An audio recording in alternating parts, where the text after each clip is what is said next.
नमस्कार मंडळी, कसे आहात सगळे? मजेत ना? मजेतच असायला पाहिजे. चला तर मग पुन्हा तुम्हा सर्वांचे स्वागत आहे शिल्पाच मॅजिकल फूड सिक्रेटमध्ये. पालकाच्या भाजीबद्दल तुमचे काय मत आहे हो?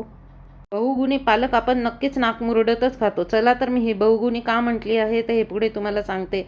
त्यासाठी इथे आपण आधी 1 वाटी खोबऱ्याचा किस छानपैकी कढईत घातलेला आहे आणि तो छानपैकी भाजून घेणार आहे. चला तर पुन्हा एकदा तुम्हा सर्वांचे स्वागत आहे शिल्पाज मॅजिकल फूड सिक्रेटमध्ये. आज आपण बनवणार आहोत एक नवीन रेसिपी की जी तुम्ही आत्तापर्यंत कधीही पाहिलेली नसेल अशी रेसिपी. ती कशासाठी तर ती पालक पोटात जाण्यासाठी. कारण पालक तर बहुतेक जणांना आवडत नाही, सगळेच आपले नाक मुरडत असतात किंवा काही जण तर पालकाला पाहिलं तरी नकोशी म्हणतात, मुलं तर पाहतसुद्धा नाही. तर त्याच्यासाठी हा एक अफलातून प्रयोग आहे आपला. कारण जेव्हा शरीरातलं लोह किंवा आयर्न कमी होतं आणि डॉक्टर सांगतात अरे बाबांनो आता ही भाजी खा ती भाजी खा, तेव्हा आपल्याला जाग येते. त्यापेक्षा जर आधीच आपण वेगळ्या पद्धतीने किंवा कुणाच्या नकळत जर ही कमतरता पूर्ण केली तर कशी वाटते आपली आयडिया. चला तर मग सुरुवात करूया रेसिपीला. तर इथे मी 1 टेबलस्पून तेल घेतलेले आहे. त्याच्यात मस्त जिऱ्याची तडतडीत फोडणी केलेली आहे. त्याच्यात हिंग घातलेला आहे, चवीनुसार मीठ घातलेलं आहे. आता छानपैकी एक पालकाची जुडी मस्त धुवून चिरून बारीक करून त्याची पेस्ट त्याच्यात घातलेली आहे आणि ते उकळायला ठेवलेलं आहे. साईडला आपण पाहिलं आहे की एक साईडला आपण खोबरंसुद्धा भाजून घेतलेलं आहे 1 वाटी. ते ऑप्शनल आहे, तुम्हाला वाटलं तर तुम्ही घालू शकतात, नाही घातलं तरी चालतं आहे. आणि अशा रीतीने हे मस्तपैकी बारीक गॅसवर छानपैकी मंदपणाने उकळी छान येऊस्तर आणि घट्टपणा येऊस्तर छानपैकी शिजू द्यायचं आहे. आहे की नाही आपली भन्नाट आयडिया? केश कांतीसाठी, दृष्टी सुधरवण्यासाठी, शिवाय त्वचेच्या कांतीसाठी, केसांच्या वाढीसाठी पालक अत्यंत बहुगुणी आहे हो. व्हिटॅमिन सीचा खजिना आहे. त्यामुळे अर्थातच आपल्या शरीरातली रोगप्रतिकारक शक्ती वाढते.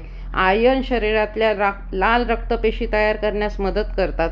त्यामुळे अर्थातच हिमोग्लोबिनची पातळी वाढते व अशक्तपणा दूर होण्यास मदत होते किंवा होतो अशक्तपणा दूर. तर अशी बहुगुणी पालक आपण का नको खायला? तर ही आयडिया कशी वाटते? हे आहे पालक सत्व.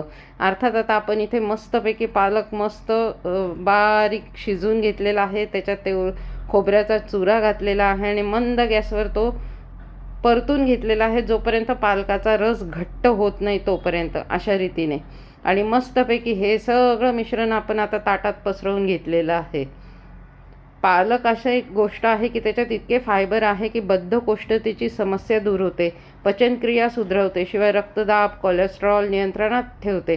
त्यामुळे अर्थातच हृदय पण निरोगी राहते. अशी ही बहुगुणी पालक आहे, पण आपण मात्र नाक मुरडतच तिला खातो. तर तुम्हाला कशी वाटते ही रेसिपी पालक सत्वाची?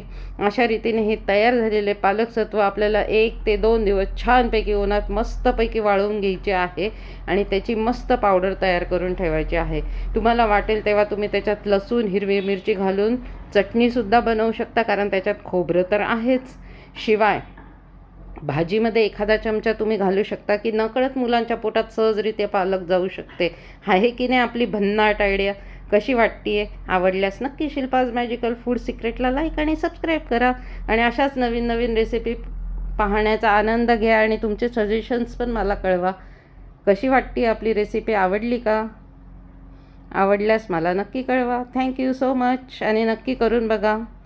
नवीन प्रयोग आहे, कसा वाटतोय नक्की कळवा. Thank you so much.